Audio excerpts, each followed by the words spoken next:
uma perto da outra. Não é diferente? É, caiu. Caiu do outro.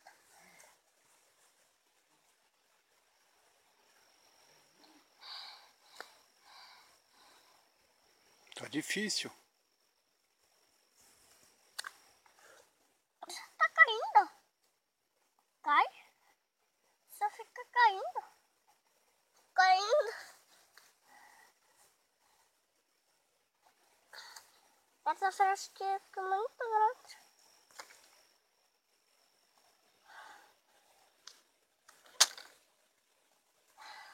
Dá uma pilotada. Acho que...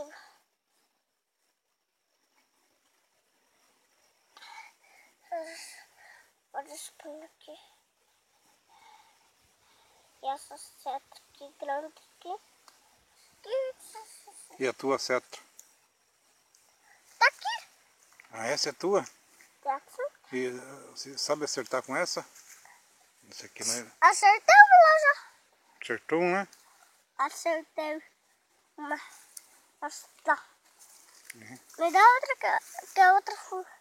Outra munição? Aham. Tá. Perdeu aqui, ó. Não consigo. Põe ali que eu te ajudo. Muito difícil, né?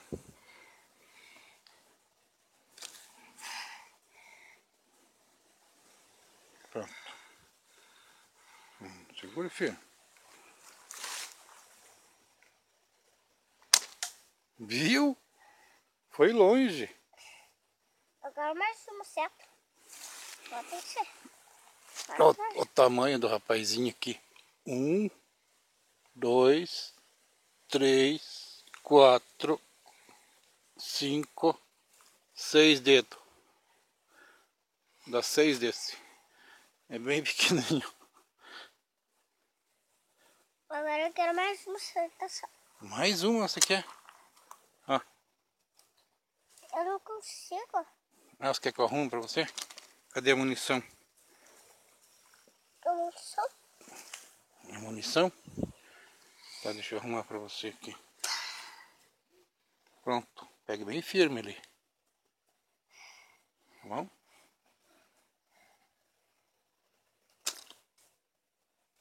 Viu? Mais uma. Diga tchau aqui pra eles aqui. Tá aquela cetrona grande lá. Não, tem que esticar. É tua essa cetra? É do José. É, e você não tem nenhuma cetra? Eu tenho essa. E esse aqui é um estilingue bonito também. Essa é minha. E essa aqui é minha. Essa é tua? Essa frechinha é E minha. você já foi no mato caçar um bichão? Não. Não?